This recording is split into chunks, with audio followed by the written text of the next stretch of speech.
Hello friends, my name is Shilpa Kakkar. I am from MB Patel English Medium Secondary and Higher Secondary School.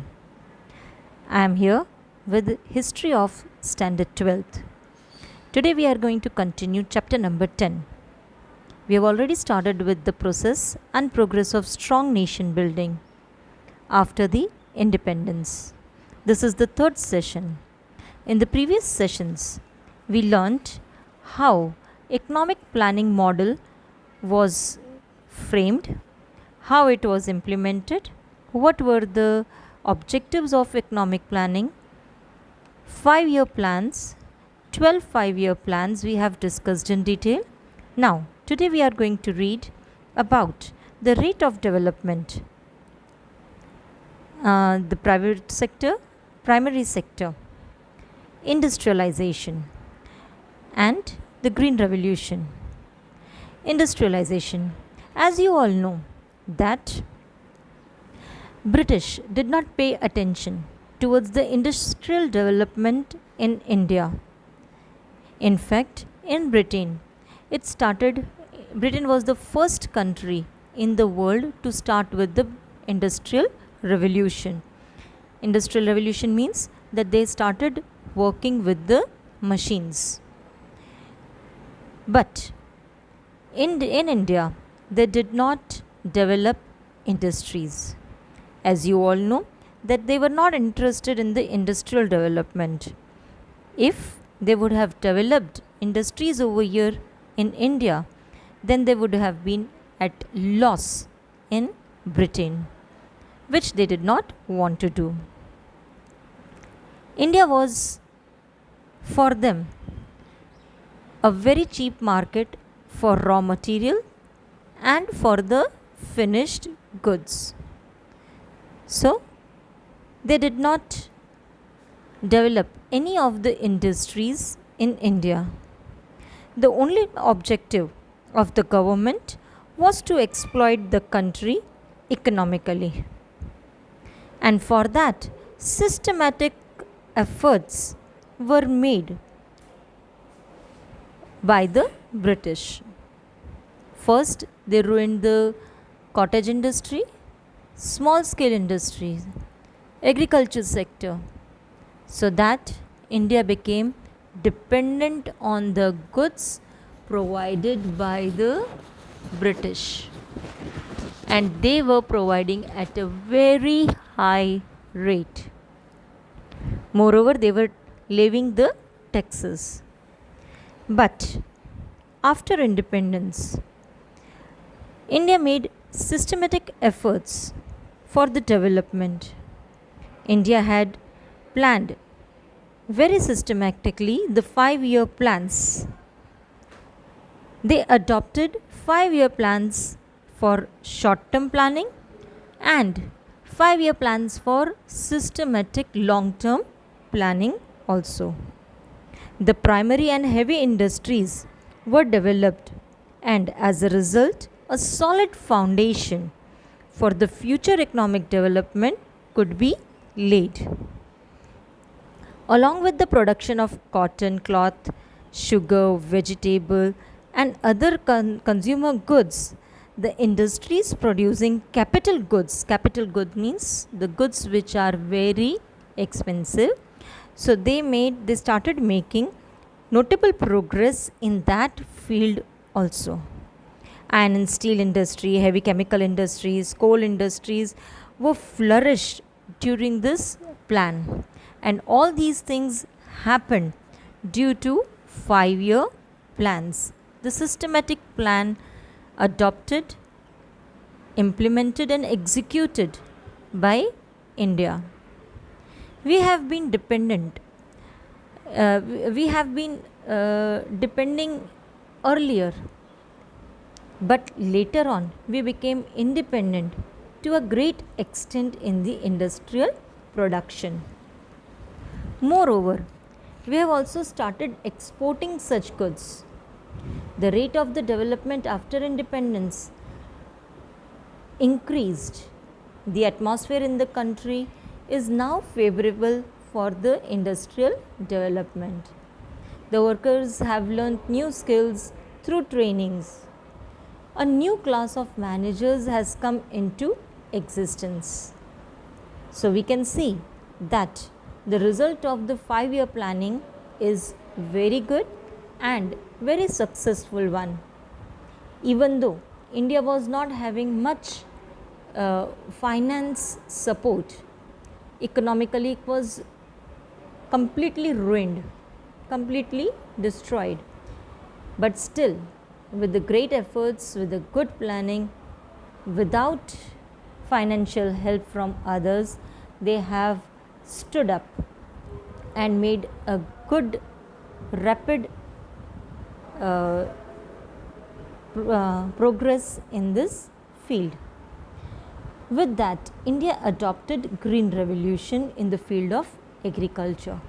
You all know that agriculture was the main aim of all the 5-year plans. In all the 5-year plans, the Planning Commission had put stress on the agricultural production. So, India adopted green revolution. It is considered to be the most important contribution and achievement of the 20th century. Actually, it was originated in Mexico around 1940. Green revolution, this term, has been explained as increase in the food production by sowing the right kind of seed which can give more produce per hectare when nourished with the right quantity of chemical fertilizers, insecticides and proper watering. Use of the implements like tractors, plovers, all these things are very good for agricultural production. So, use of all these things helps in the increase in the food production after the modernization in the field of agriculture. There has been a chain of revolutions in the field of agriculture in India. Green revolution for development in agriculture. Like this, other revolutions started in India. Blue revolution. Blue revolution was to increase the production of marine products and chemical fertilizers. The next one is red revolution. Red revolution for tomatoes and meat. They wanted to increase the production of tomatoes and they are going for that. Then comes the white revolution, you all know, to increase the production of milk. White revolution was started. You all know that white revolution was started in Gujarat, in Kheda district, and Amul is the pioneer in that. Yellow revolution for oil and edible oil production. Yellow revolution was for that. And round revolution to boost potato production. Round revolution was started. There is increasing awareness as well as enthusiasm among farmers for the use of new technology. In agriculture, we grow required quantity of wheat and have achieved self-reliance. India is number 1 in tea production, as you all know. Since 1998, milk production is the highest in India in the world. Even in rural areas, there is increase in infrastructural facilities and sound economic conditions. The people who are managing their livelihood without being in a position to fulfill their basic requirements are considered to be poor. Before independence, Dadabhai Navroji was the first one to introduce the concept of poverty line based on minimum standards of living. After independence, the poverty alleviation program was implemented in order to overcome economic inequality. There was increase in national income as well as in the per capita national income because of the result of 5-year plans. However, number of poor people level could not be reduced. The rich continued to be richer. Students, we are not going to make any difference in this. We can only work for reducing the gap between rich and poor, but it is very difficult to reduce the gap between rich and poor. The literacy level was definitely going up, but the illiteracy level could not be decreased during that time. Now the scenario has changed. Most of the illiterates remain poor. The family planning program was also implemented during that time, but it was not effectively implemented among the poor sections of the society. Increased population among them also added to their poverty. It is difficult to solve the problem of poverty, though it is not impossible.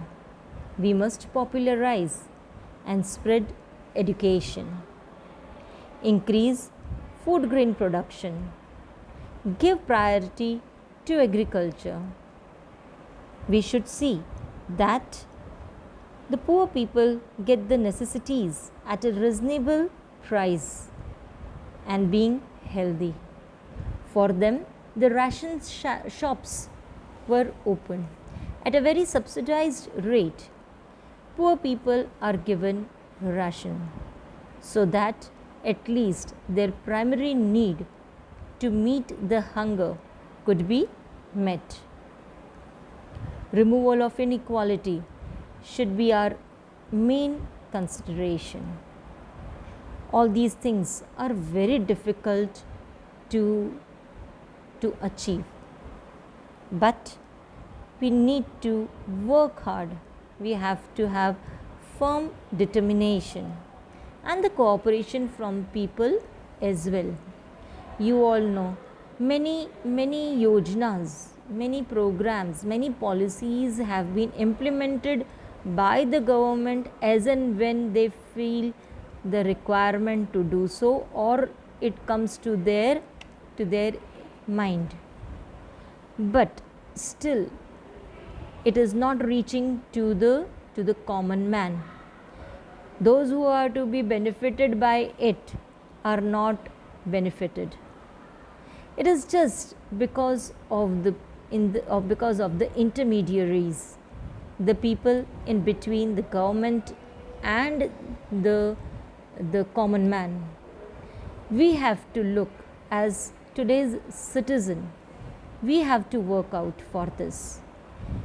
The things, the yojanas, the policies which are introduced by the government today should reach to the common man. This is our duty as a responsible citizen, as a literate citizen, as citizens who know what is right and what is beneficial for all. Instead of taking benefits alone, we should share the benefits with all, and that will help us to make India progressive and independent. Students, here we end with this session. In the next session, we will discuss about the other parts of the lesson, about the other topics of the lesson. Till then, read the chapter and clear your understanding. Thank you.